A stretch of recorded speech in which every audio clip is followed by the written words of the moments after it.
Howdy folks, do you have one of these and does it look like this? Well, if so, it's dying and you should probably watch this video. So this is a Dracaena trifasciata. It used to be classified as a Sansevieria, but they changed that. It's more commonly known as a mother-in-law's tongue or a snake plant.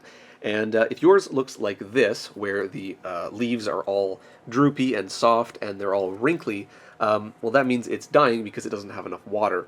Now this can happen either if you don't water it enough, which is pretty straightforward, or in this case, it was overwatered, and that of course caused root rot, and now it has no functional root system, and of course it is slowly drying up. The reason why the leaves do this is because of course that's where they store the water, and as the water slowly leaves the plant, it sort of shrivels up and becomes this whole wrinkly mess. Now the internet will tell you if this happens, take it out, get all the dead roots off, repot it in some fresh soil, and pray. And I have not had good experience with doing that for these particular plants, and I have another process which works much better, and it only costs you about $10 worth of materials, if that. So I'm going to show you what I've done for these plants in the past. So the first thing to make sure is that you've actually got a plant that's been overwatered, and to do that I would prefer to use a soil moisture meter. The other option is to of course just check all the way at the bottom whether there's standing water, whether it's really damp, because of course the surface is not what's deep down, and of course you can have standing water deep down, and that's not good. That's why generally with these plants you want to make sure the soil totally dries out between waterings. But if you uproot it and it has suffered root rot, the roots will be all crispy like this. They'll be completely dead, because root rot is essentially a sort of bacteria fungus that grows. It's anaerobic, so when you have no oxygen in the soil because it's full of water all the time, it thrives. It essentially coats the roots and makes it so that they can't absorb any water, and then the plant, of course, dies. And that's why overwatering and underwatering basically look the same, because to the plant, it's not getting water in both cases. And because, it's essentially lost its total root system, most plants don't survive too well. This plant, because it stores so much water, because it's designed for arid environments, you can recover it pretty reliably from this state, even if there's literally nothing but leaves yet left and not even necessarily a rhizome left. So the first thing is obviously uproot it and remove all of the dead roots, which is going to be 99% of the time all of the roots, so you're going to have nothing left. At this point, most guys will tell you to take the leaves and whatever part of the rhizome you still have left, put it in fresh soil that doesn't have any sort of infection in it, and sort of hope for the best at that point. The reason why that's pretty difficult to get working is because the plant is already in distress. It doesn't have a lot of resources to grow new roots, and in order to sort of entice it to grow roots, you need some amount of moisture directly at the base of the plant, which is of course going to be relatively high up in the soil. So you have to actually add a lot of moisture to the soil, which of course puts you at risk of having the same situation all over again. So instead of doing that, what I find makes a lot more sense is to actually restart the plant's root system hydroponically first before putting it back in soil. And I have some plants that I've already done this to sort of show you how I do that. So this is the setup that I have, and these plants are actually done. They're about to come out of here, and I'm going to put the plant that I showed at the beginning in here, and I'm just going to show you how this works.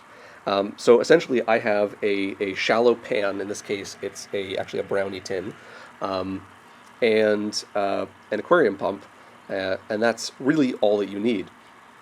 Now the pump is actually quite important, because if you just put the base of your plant in water, you essentially create the same anaerobic environment that caused the root rot in the first place.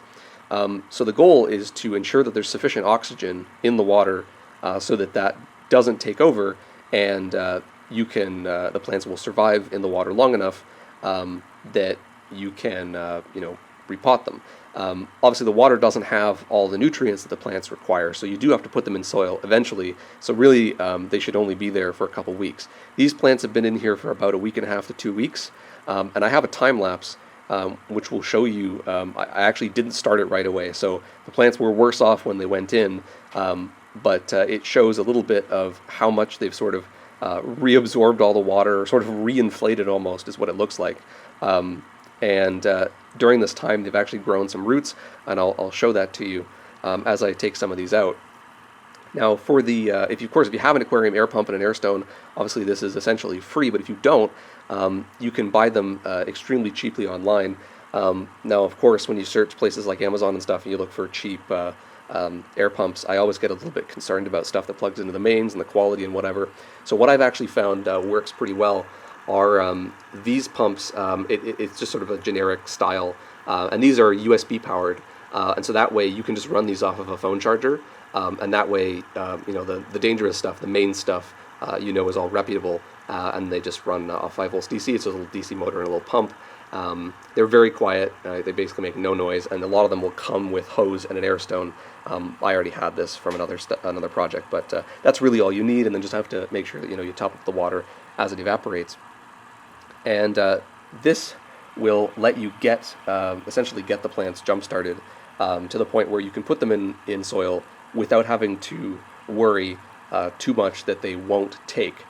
And basically all of the stuff that I put in here had absolutely no roots whatsoever, just leaves, absolutely nothing.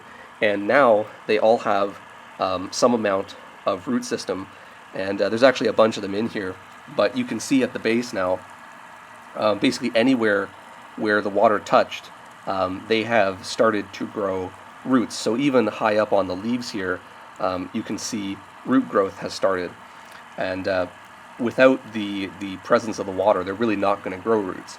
So this is sort of the reason why I like to do it this way. And I'll pull another one out just to show you. So these leaves are they're very thick, they're very stiff, and they're no longer wrinkly like they used to be. And so these are now all done, and they're a good candidate to go back in soil once I clean it up.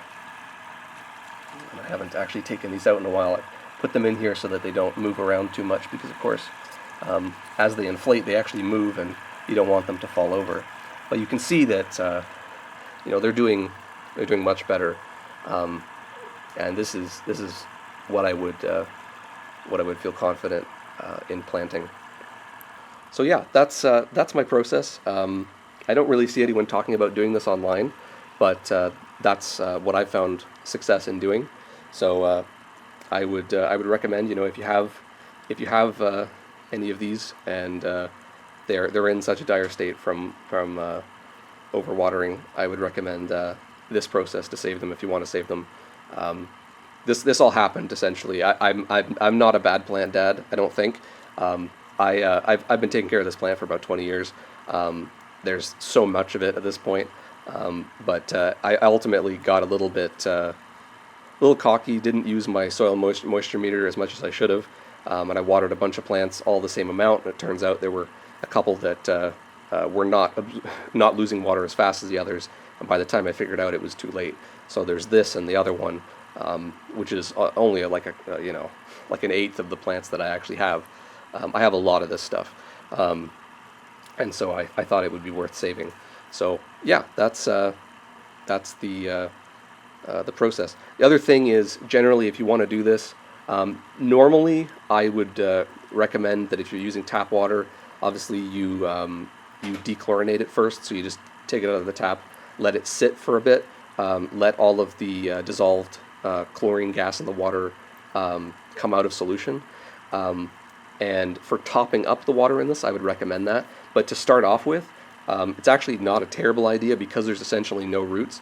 You might as well just put tap water directly in there, and the chlorine can actually help kill anything that's sitting on the base of the leaves or the rhizomes. So it can start off in a sort of a better state.